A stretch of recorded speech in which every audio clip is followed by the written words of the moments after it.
Madam माझी गोष्ट ऐका मॅडम। तेरे साथी किधर गया? वो शाहीन इधर बैठ।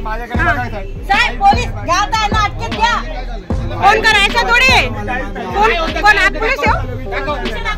किसे दाखवा है क्या करी? वो तो बैठे किसे चेक कर? सुबह करा। तो तुम जैसे शाहीन इधर गंदी स्मेल आती गंदी स्मेल। Sorry sir. अरे मी काहीच नाही केलं मॅडम।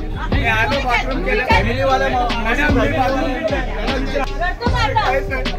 मॅडम मी काहीच नाही केलं। मी बाथरूम केलं आणि बाथरूम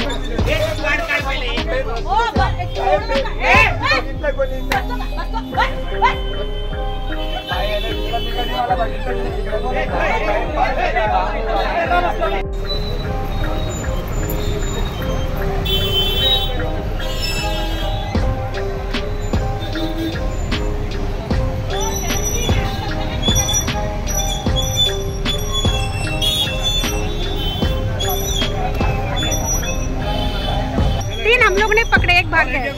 नहीं तीन ही थे सर, तीन ही थे। अरे हम लोग ना यहाँ पर अक्षता को श्रद्धांजलि दे रहे थे सर, तो उतने में से जैसे मीटिंग खत्म हुई ना तो किसी को डाउट है 3 लड़के लोग इधर चरस गांजा पी रहे थे। अतिशय भयंकर असा प्रकार आहे।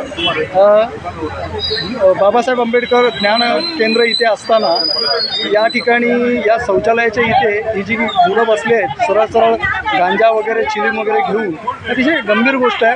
पोलिसांनी त्यांच्यावर कारवाई करायला पाहिजे। मला असं वाटतं या सगळ्या लोकांच्या समोर मी सगळ्यांसाठी सांगतो की अनिलजी तिवारी सारख्यांनी अनेकदा पोलिसांना तक्रारी केलेल्या आहेत, त्यांची ठिकाणं दाखवली आहेत, तरीसुद्धा हे होत नाही, याच्यावर कारवाई होत नाही। ही गंभीर गोष्ट आहे। आणि हे आत्ता इथे जमलेल्या लोकांनीच हे छप्पर वगैरे बनवलं होतं, त्यांनी ते तोडलं। खरं तर ही महत्त्वाचं आहे, महिलांनी पुढाकार घेतला हा एक महत्त्वाचा विषय आहे आणि या गोष्टी थांबल्या पाहिजेत। या सगळ्या महिलांचा जो आवाज आहे त्या आवाजाच्या माध्यमातून हे अशा सगळ्या गोष्टी बंद होतील असं मला वाटतं।